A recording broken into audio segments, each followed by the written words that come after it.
दोस्तों, इस वीडियो में हम बात करने वाले हैं रशिया और चाइना के न्यूक्लियर कॉपरेशन के बारे में, जिसके चलते 19 मई 2021 को रशिया और चाइना ने एक ग्राउंड ब्रेकिंग सेरेमनी को ऑर्गेनाइज किया था, जहां उनके बीच हुई एक पुरानी न्यूक्लियर डील के तहत बिगेस्ट न्यूक्लियर एनर्जी प्रोजेक्ट के कंस्ट्रक्शन का इनॉग्रेशन हुआ।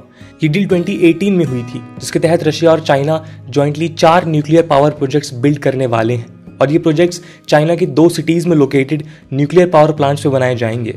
इस डील का सिग्निफिकेंस इसलिए भी है क्योंकि इसकी साइनिंग में खुद Russian president Vladimir Putin and People's Republic of China के प्रेसिडेंट शी जिनपिंग मौजूद थे।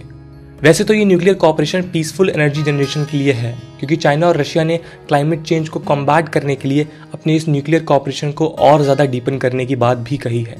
लेकिन ये डील ग्लोबल जियोपॉलिटिकल चेंजेस और उसके फ्यूचर कोर्स को भी इंडिकेट करती है। हम इस वीडियो में बात करेंगे इस न्यूक्लियर डील के एनर्जी प्रोस्पेक्ट्स के अलावा चेंजिंग ग्लोबल पॉलिटिक्स और उसके पॉसिबल इम्पैक्ट्स के बारे में।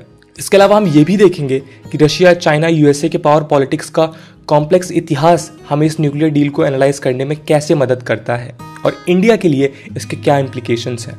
दोस्तों, मैं हूं आदर्श गुप्ता और स्वागत है आपका स्टडी आईक्यू में। अगर आप इस लेक्चर से रिलेटेड पीडीएफ या इंपॉर्टेंट डॉक्यूमेंट चाहते हैं तो आप मेरा टेलीग्राम चैनल ज्वाइन कर सकते हैं। Here is the link and you can also follow me on Instagram for regular updates.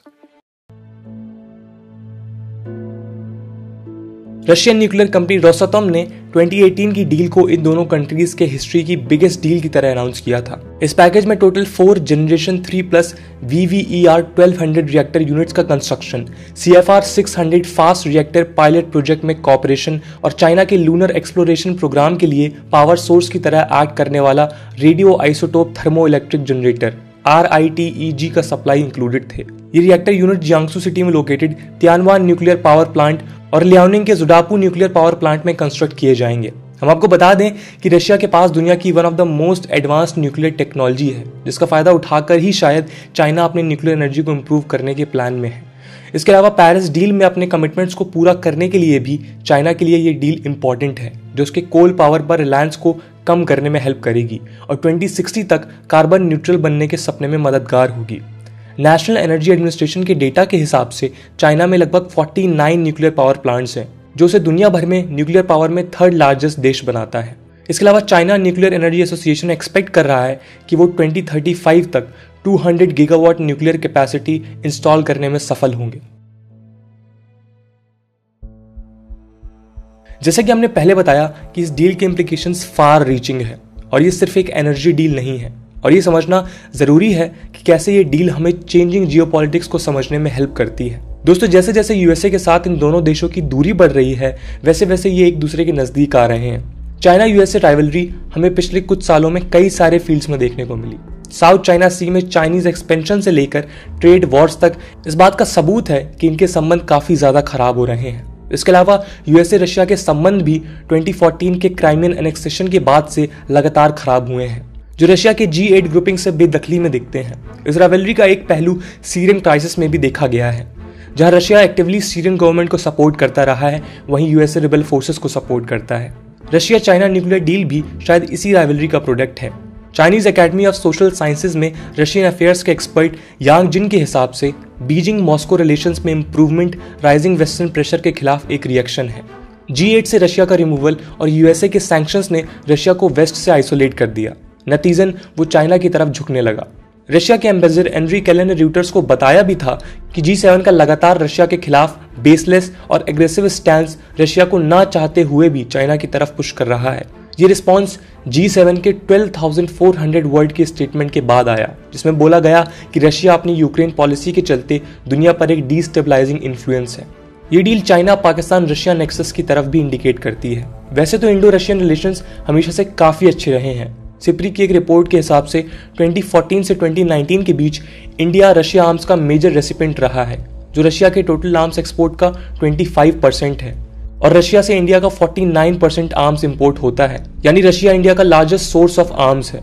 लेकिन इसके बावजूद इंडिया पिछले कुछ सालों में यूएसए की तरफ झुका है, जो 2006 के इंडो यूएस न्यूक्लियर डील और क्वाड एंगेजमेंट जैसे लैंडमार्क इवेंट में दिखता है। प्रोफेसर सी राजा मोहन की माने तो इंडिया का यूएसए की तरफ ये झुकाव रशिया को पसंद नहीं है, जिसकी वजह से भी रशिया अपने ऑप्शंस को डाइवर्सिफाई कर रहा है और चाइना की तरफ जा रहा है। इसका रिजल्ट ये भी है कि रशिया पाकिस्तान के साथ भी अपने रिलेशंस को सुधारने की कोशिश में है। रशिया और पाकिस्तान के इंप्रूविंग रिलेशंस ने rising Russia Pakistan China nexus के स्पेकुलेशन को और भी हवा दी है। ये इंप्रूविंग रिलेशन 2016 के चाइना, पाकिस्तान और रशिया के अफगानिस्तान पर हुए एक डिस्कशन में शायद सबसे पहले दिखा। उसके अलावा पाकिस्तान का शंघाई कोऑपरेशन ऑर्गेनाइजेशन SCO में इंक्लूजन भी इस नेक्सस को पुख्ता करता है। इसके अलावा पाकिस्तान का रशिया और चाइना की तरफ झुकाव भी चैलेंजिंग ग्लोबल पॉलिटिक्स का ही नतीजा है। पाकिस्तान कोल्ड वॉर के समय USA का एलाई था और सोवियत इंडिया को सपोर्ट कर रहा था, लेकिन सोवियत के फॉल के बाद धीरे धीरे USA और पाकिस्तान के रिश्ते कमजोर होते गए। जब 2014 में ट्रंप एडमिनिस्ट्रेशन ने पाकिस्तान को USA की तरफ से जाने वाले मिलिट्री असिस्टेंस को फ्रीज कर दिया तो ये टाइज और भी ज्यादा खराब हो गए। इसके अलावा पाकिस्तान स्पॉन्सर्ड टेररिज्म को भी इंडिया और USA ने ग्लोबल फोरम्स में क्रिटिसाइज किया है, जिसके चलते पाकिस्तान भी USA से हटकर अपने ऑप्शंस को डाइवर्सिफाई कर रहा है। नतीजन 2017 में हमने देखा कि रशिया और पाकिस्तान ने एक military technical cooperation agreement sign किया जो आर्म सप्लाई और वेपन डेवलपमेंट के लिए था। एक साल बाद इस डिसीजन ने मिलिट्री टेक्निकल कोऑपरेशन के लिए एक कमीशन को भी जन्म दिया। इसके अलावा रशिया पाकिस्तान को LNG सप्लाई करने के प्रोस्पेक्ट्स को भी एनालाइज कर रहा है और एक रीजनल पाइपलाइन बनाने के प्लान में है। इन दोनों देशों का बायलैटरल ट्रेड भी 2017 में $600 मिलियन से बढ़कर $800 मिलियन हो गया है। लेकिन क्या रशिया और चाइना का क्लोजनेस और उसमें पाकिस्तान का एंगल इस बात का दावा है कि ये टाइज एंटी इंडिया और एंटी USA अलायंस की तरफ बढ़ रहे हैं? इस बात को समझने के लिए हमें इन सभी पावर्स के हिस्टोरिकल टाइज और उनकी कॉम्प्लेक्सिटीज को समझने की जरूरत है। दोस्तों, रशिया और चाइना के रिलेशन हिस्टोरिकली काफी कॉम्प्लेक्स रहे हैं। इन दोनों देशों के तत्कालीन प्रेसिडेंट जोसेफ स्टालिन और माओ जेडोंग ने 1950 में एक फॉर्मल ट्रीटी साइन की थी। इस दौरान सोवियत ने चाइना में न सिर्फ इकोनॉमिक मॉडर्नाइजेशन में इन्वेस्ट किया बल्कि उसको न्यूक्लियर टेक्नोलॉजीज ट्रांसफर कर एक न्यूक्लियर पावर भी बना दिया। लेकिन 60 के दशक में इन दोनों कम्युनिस्ट स्टेट्स का इंटरनेशनल पॉलिटिक्स उनके आइडियोलॉजिकल कमिटमेंट से हटकर रियो पॉलिटिक में शिफ्ट हो गया। 1916 में इनके बीच हुए 7 मंथ लॉन्ग बॉर्डर कॉन्फ्लिक्ट में इनके रिलेशंस को लॉन्ग टर्म में इम्पैक्ट किया।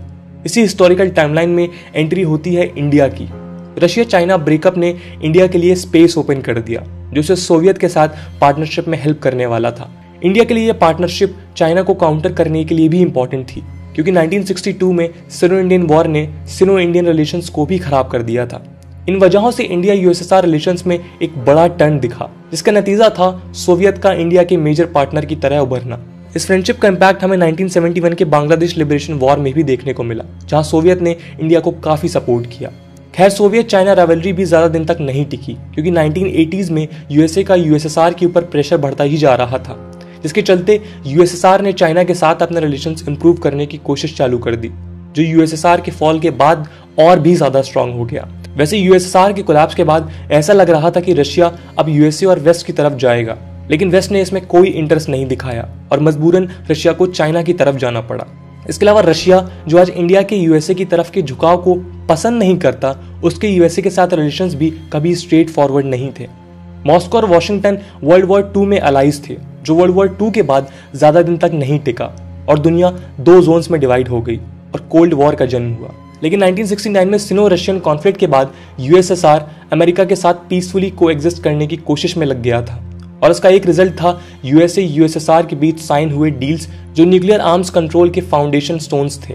इसमें पहले treaty on the non proliferation of nuclear weapon या फिर NPT एग्जिस्टेंस में आया और उसके बाद USA और USSR ने strategic arms reduction treaty START 1 भी साइन की। एशिया में कॉम्प्लेक्स रिलेशंस इंडिया और रशिया के भी रहे हैं। इंडिया कश्मीर को लेकर सोवियत और बाद में रशिया के UNSC में वीटो से खुश तो था, लेकिन एक राइजिंग बाइपोलैरिटी को लेकर हमेशा से सस्पिशियस था। यही कारण है कि इंडिया ने इन प्रिंसिपल हमेशा नॉन अलाइनमेंट को सपोर्ट किया, भले ही उसकी रियल पॉलिटिक कुछ भी रही हो।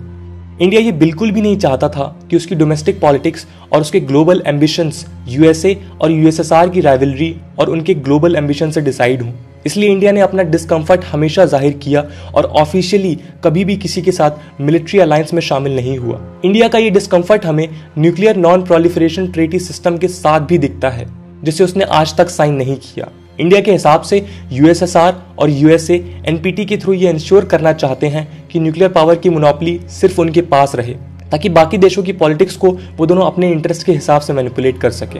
इसके अलावा रशिया का हंगरी, चेकोस्लोवाकिया और अफगानिस्तान में इंटरफेरेंस भी इंडिया के सस्पेशन को जोर देता है और उसने कभी भी मॉस्को के एशियन कलेक्टिव सिक्योरिटी अलायंस को सपोर्ट नहीं किया। एशिया में कॉम्प्लेक्स रिलेशनशिप हमें चाइना और यूएसए के बीच भी दिखता है। हमारा एक जनरल परसेप्शन ये है कि चाइना कम्युनिस्ट स्टेट होने की वजह से हमेशा से यूएसए का राइवल रहा है।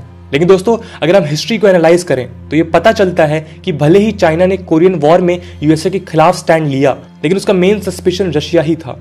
प्रोफेसर सी राजा मोहन की माने तो चाइना केवल एक पुराने Chinese dictum aligning with the far to balance the near को फॉलो कर रहा था। यही वजह है कि 1969 में हुए सिनो रशियन वॉर के बाद माओ ज़ेडोंग का झुकाव भी यूएसए की तरफ बढ़ा ताकि वो रशियन थ्रेट को काउंटर कर सकें। माओ के बाद डेंग ज़ाओपिंग ने भी यूएसएसआर के साथ 1950 की सिक्योरिटी ट्रीटी को एक्सटेंड करने से मना कर दिया और ये ट्रीटी 1980 में एक्सपायर हो गई। डेंग ने यूएसएसआर को छोड़ यूएसए और वेस्ट के साथ इकोनॉमिक पार्टनरशिप्स एक्सपेंड करने का काम किया, जिसके चलते ही उसकी इकोनॉमी आज रशिया से 9 गुना ज्यादा है। वर्ल्ड पावर के पावर पॉलिटिक्स का ये कॉम्प्लेक्स हिस्ट्री हमें ये बताता है कि इंटरनेशनल एरिना में पावर बैलेंसेस आइडियोलॉजी के बेसिस पर कम और प्रैग्मेटिज्म और रियल पॉलिटिक्स पर ज्यादा ऑपरेट होती हैं और वो समय समय पे बदलती रहती हैं। यूएसए, रशिया और चाइना के ट्रायंगुलर डायनामिक्स में होने वाले ट्विस्ट एंड टर्न्स इस बात के रिमाइंडर हैं कि चाइना और रशिया के बीच improving engagement through nuclear deals शायद लॉन्ग टर्म में एग्जिस्ट नहीं करेंगे और आने वाले समय में ये रिलेशंस भी चेंज होंगे। इसके अलावा भले ही रशिया और चाइना इंडिया के क्वाड अलायंस को एशियन नेटो बोलकर डिसप्लेजर एक्सप्रेस कर रहे हों, लेकिन उन्होंने कभी भी यूएसए के साथ स्पेशल बायलैटरल पार्टनरशिप्स को खत्म नहीं किया। ये बात भी हिस्टोरिकली प्रूवन है कि अमेरिका के चाइना और रशिया के साथ टाइज भी परमानेंटली फ्रोजन मोड में नहीं रहने वाले। ऊपर के एनालिसिस के हिसाब से रशिया चाइना के न्यूक्लियर एंगेजमेंट से इंडिया को परेशानी नहीं होनी चाहिए और उसे अपने रिलेशंस को डिप्लोमेटिक मैनेवरिंग के थ्रू मैनेज करते रहना चाहिए, वैसे ही जैसे पास्ट में किया है। इंडिया ने कोल्ड वॉर की पावर पॉलिटिक्स के बावजूद अपने प्रैग्मेटिज्म से खुद को एक मैसिव इकोनॉमी की तरह खड़ा किया और आज 6th लार्जेस्ट इकोनॉमी है।